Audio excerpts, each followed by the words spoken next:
Prince ஜுவல்லரியின் 300க்கு 300 ஆடி offer. கிராமுக்கு ரூபாய் 600 சேவ் பண்ணுங்க. நேற்று மாலை திமுகவுடைய தலைவர் திரு ஸ்டாலின் அவர்கள் ஒரு அறிக்கை வெளியிட்டிருக்கிறார். அதாவது தமிழக முதல்வர் தனிமைப்பட்டு நிற்கிறார். அதாவது கர்நாடகா இந்த மாதிரி பண்ணிட்டு இருக்காங்க. தமிழக முதல்வர் தனிமைப்பட்டு நிற்கிறான்னு ஒரு வார்த்தையை சேர்த்து இருக்கிறார். இவர்கள் நடந்து கொள்ளும் விதம் பார்த்தீங்கன்னா ஏதோ இந்த மாதிரியான ஒரு சூழலை உருவாக்க வேண்டும் என்பதற்காகவே திமுக செயல்பட்ட மாதிரி இருக்கு. பல வாரங்களாக பல தரப்பினர் சொன்னது என்னன்னா, கர்நாடகத்தில் இருக்கும் திரு டி.கே. சிவகுமார் அவர்களுக்கும் திமுகவின் குடும்பத்திற்கும் கட்சியை தாண்டி ஒரு நல்ல உறவுகள் இருக்கிறது. அவர்கள் பல வருடங்களாக அவர்கள் இருவருக்கும் பல நல்ல உறவுகள் இருக்கிறது. அதனால் இவர்கள் என்ன சொல்வார்களோ அதுதான் அவரும் செய்வார்கள். டி.கே. சிவகுமார் எல்லாவற்றையும் விட திமுக குடும்பம் மீண்டும் ஆட்சிக்கு வர வேண்டும் என்று பல வகையில் விரும்பினார். காங்கிரஸ் தலைமை சொல்வதை கேட்பதை விட டி.கே. சிவகுமார் திமுக குடும்பம் ஸ்டாலின் அவர்கள் சொல்வதை தான் அதிகமாக கேட்பார் என்று பல தரப்பினர் சொல்லி வந்தார்கள். அதே மாதிரிதான் கடந்த ஒரு வாரம் நடந்ததும் இருக்கு. ஏன்னா அவர் என்ன சொல்லணும்னு நினைக்கிறாரோ அதை தான் திமுக சொல்லுகிறது. திமுக சொல்வதை தான் அவரும் சொல்கிறார். இவர்கள் இருவரும் இதே மாதிரிதான் கருணாநிதி காலத்திலே அம்மையார் புரட்சித் தலைவர் அம்மா அவர்களுக்கு பெயர் வந்துவிடக்கூடாது என்பதற்காக பல வகையில் முட்டுக்கட்டை போட்டு தண்ணீர் திறக்காதீர்கள், திறந்தால் அந்த அம்மாவிற்கு பெயர் கிடைத்துவிடும் என்று பல அழுத்தங்களை கருணாநிதி அந்த காலத்திலே கொடுத்தார். அதே தான் திமுக இப்பவும் செய்கிறது. இந்த வார்த்தை, அதாவது தமிழக முதல்வர் தனிமைப்பட்டு நிற்கிறார் என்ற வார்த்தை எந்த வகையிலும் தமிழக மக்களுக்கு ஒரு பின்னடைவை ஏற்படுத்த வேண்டும் என்ற நோக்கத்தோடு அவர் தெரிவித்தது போல இருக்குது. நேற்று காலை முதல்வர் பல தரப்பு ஆலோசனைகளை முடித்துவிட்டு முதல்வர் நம்ம உச்சநீதிமன்றத்தில் வழக்கு தொடுக்க வேண்டும் என்று முடிவு செய்து மதியமே நம்மளுடைய வழக்கறிஞர் உச்சநீதிமன்றத்தில் இந்த வழக்கை பல வருடங்களாக நடத்தி வரும் வழக்கறிஞர் திரு உமாபதி அவர்களிடம் தெரிவித்து அனைத்து ஆலோசனையும் முடித்து வழக்கு பதிவு செய்யும் திட்டத்தையும் சொல்லி அது ப்ராசஸ்ல இருக்கிறப்ப திமுக அவசரமாக 5 மணிக்கு மேல வழக்கை பதிவு செய்கிறார்கள். இந்த மாதிரி ஒரே மாநிலத்தில் பல பெட்டிஷன் ஃபைல் பண்ணா எவ்வளவு குழப்பத்தை விளைவிக்கும், எந்த அளவுக்கு அந்த மாநிலத்திற்கான உரிமைகளை பின்னோக்கி தள்ளும். இந்த 5 வருஷமா இவங்க என்ன செஞ்சாங்க? திமுக தரப்புல எந்த வகையில ஏதாவது ஒரு பெட்டிஷன் ஃபைல் பண்ணிருக்காங்களா? இல்ல. கடந்த 30 வருடங்களாக எல்லா வகையிலும் இந்த காவேரி விஷயத்துல நமக்கு பல பின்னடைவுகளை ஏற்படுத்தி திமுகவும் அதன் தலைவர் கருணாநிதியும் அவர்கள் தான் இப்பயும் அதே குழப்பத்தை தான் விளைவிச்சிட்டு இருக்காங்க. ஒரு வகையில திமுக இந்த மாதிரியான பெட்டிஷன், இன்னொரு வகையில அதிமுக அம்மா எவ்வளவு ஸ்ட்ராங்கா எல்லா வகையிலும் முடிவெடுப்பாங்களோ அதற்கு எதிராக இன்னைக்கு கர்நாடகத்திற்கு ஆதரவாகவும் பாஜகவிற்கு ஆதரவாகவும் ஒரு பக்கம் அதிமுக அவர்கள் சொல்வதை கேட்டு செயல்பட்டு இருக்காங்க.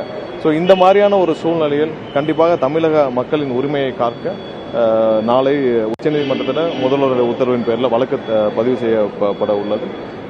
இந்த மாதிரியான பல குழப்பங்களை இங்க இருக்கிற கட்சிகள் மூலமாக டி.கே. சிவகுமாருக்கும் திமுக தலைமைக்கு இருக்கும் மிகப்பெரிய நெருங்கிய உறவு இந்த மூலமாக வெட்ட வெளிச்சமாக தெரிகிறது. இந்த மாதிரியான ஒரு தரங்கெற்ற விதமான இந்த நடவடிக்கைகளை இவர்கள் இதோடு குறைத்துக் கொள்ள வேண்டும்.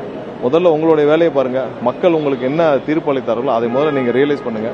தமிழகத்துக்கு எதிராக இந்த மாதிரியான செயல்பாடுகளை உங்க தந்தை கருணாநிதி அவர்கள் பல தமிழக விரோத செயல்களை செய்தார். அதையும் நீங்கள் தொடர்ந்து செய்யாதீர்கள் என்று கேட்டுக்கொள்கிறோம்.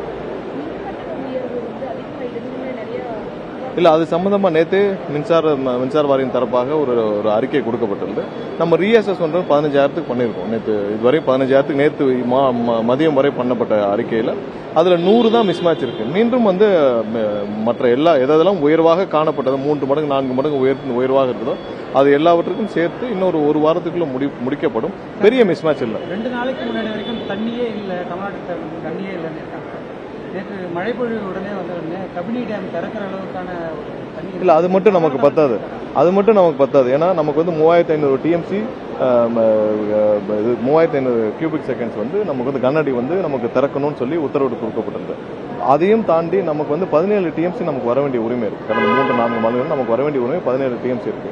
ஸோ இந்த 3500 கனஅடி ஒரு 4.5 டிஎம்சி தான் இருக்கும். அதை தாண்டி நமக்கு ஒரு 17 டிஎம்சி இருக்கு. ஸோ இந்த ஒவ்வொரு தடவையும் இவங்க உபரி நீரை திறந்து விடுறதுக்குலாம் நமக்கு இங்க நம்ம தமிழகம் அதற்கான சூழ்நிலை இல்லை.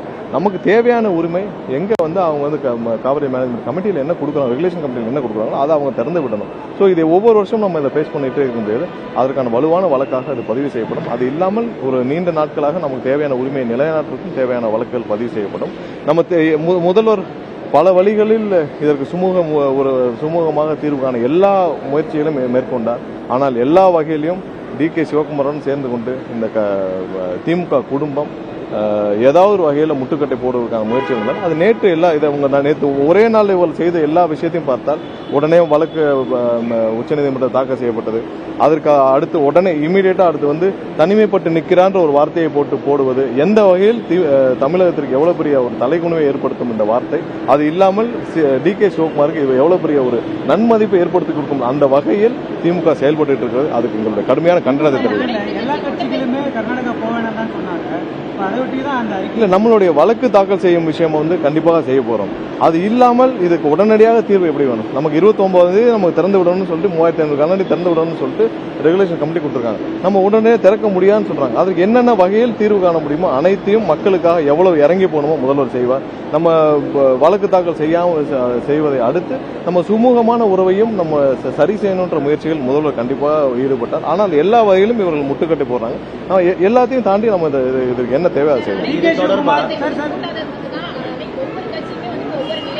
இல்ல, நீங்க அனைத்து கட்சி கூட்டம் கர்நாடகத்தில் ஒரே நிலைப்பாட்டில் இருக்காங்க. என்னன்னா நமக்கு தண்ணி விடக்கூடாதுன்றது அதுல அவங்களுக்கு மாற்றுக்கிறது இல்லை. ஏன்னா அவங்களுடைய ஒரே நிலைப்பாடு அதான். ஆனால் இங்க நம்மளுடைய அப்ரோச் இருக்குல்ல, நம்ம எந்த மாதிரியாக நம்மளுடைய உரிமையை மீட்க போறோம். ஒன்னு கோர்ட் இருக்கு, இன்னொன்னு நம்மளுடைய சுமூக உறவு. இது எல்லாத்தையும் சேர்ந்து என்ன மாதிரி அப்ரோச் இருக்குல்ல, அதுல ஒவ்வொரு கட்சியும் மாறுபட்டு நிற்கிறார்கள். நம்ம சட்டசபையில எல்லா கட்சியும் கூட்டு எல்லா கட்சியோடைய ஆதரவோடு தானே நம்ம ஒருமனதாக தீர்மானம் நிறைவேற்றணும்.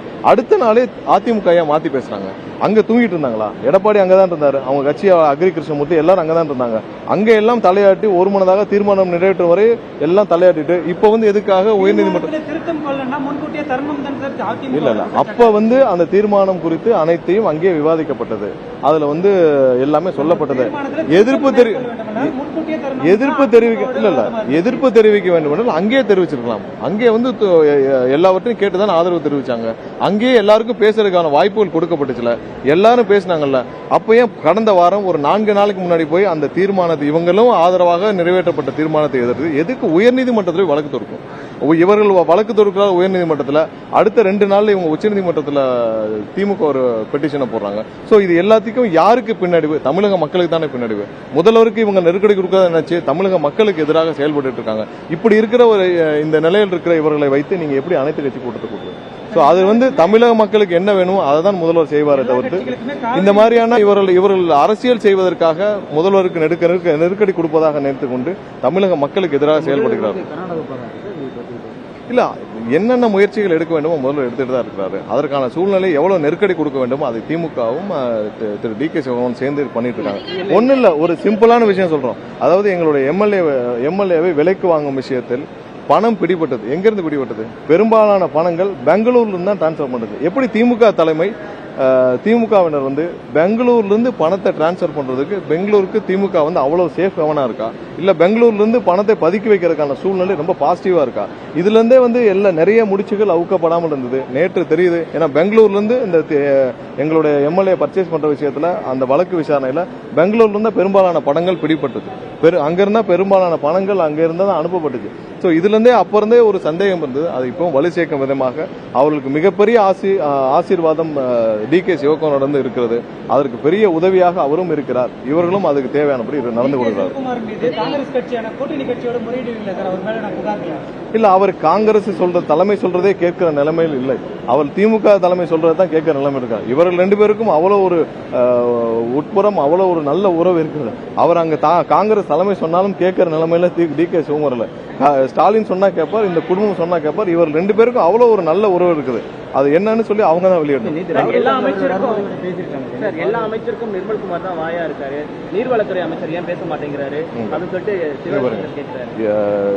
எல்லா தேவையான அமைச்சர்கள் அவங்களுடைய துறை சம்பந்தமாக சொல்லிட்டு பேசிட்டு இருக்காங்க. திரு சிவசங்கரன் அவர் ஒன்னே இருக்கட்டும், அவர் சம்பந்தமாக பேசுறதுக்கு பதிலாக எதுக்கு இத்தனை நாள் சட்டசபையிலே செந்தில் பாலாஜி பேசினார். கடைசியாக மின்சாரத்துறை அமைச்சராக இருந்து யாரு? திரு சிவசங்கரன் அவர் தானே.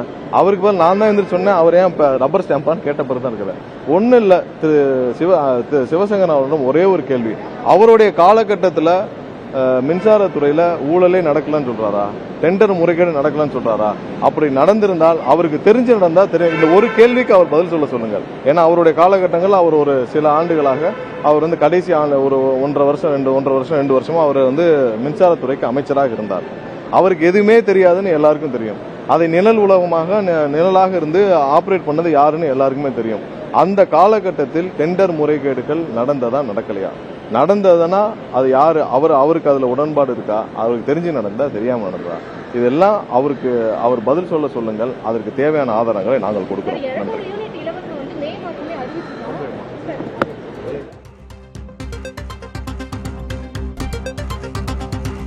சென்னை விமான நிலையத்தில் அமைச்சர் நிர்மல்குமார் செய்தியாளர்களை சந்தித்தார். டி.கே. சிவக்குமாருடன் சேர்ந்து ஏதேனும் ஒரு வகையில் திமுக காவிரி விவகாரத்தில் முட்டுக்கட்டை போட்டுகிறது, தரம் கெட்ட அரசியலில் திமுக ஈடுபடுகிறது என்று குற்றம் சாட்டியிருக்கிறார். அவசரமாக மனு தாக்கல் செய்தது ஏன் என்றும் கேள்வி எழுப்பியிருக்கிறார். காங்கிரஸ் தலைமை கூறினாலும் கர்நாடக முதல்வர் டி.கே. சிவக்குமார் கேட்பதாக இல்லை என்றும் தெரிவித்திருக்கிறார். முதல்வர் விஜய்க்கு நற்பெயர் வந்துவிடக் கூடாது என்று நினைத்து திமுக செயல்படுகிறது என்று குற்றச்சாட்டுகளை அடுக்கியிருக்கிறார். மொத்தமா இதே மாதிரி 3,70,000 நம்ம தானாக முன் வந்ததான் மின்சார வாரியம் இந்த கணக்கெடுப்ப இந்த மாதிரியான அசஸ்மெண்ட் பண்ணிட்டு இருக்காங்க. தேவையில்லாமல் பொதுமக்களுக்கு குழப்பம் விளைவிக்க வேண்டாம் என்று கேட்டுக்கொள்கிறேன். நன்றி.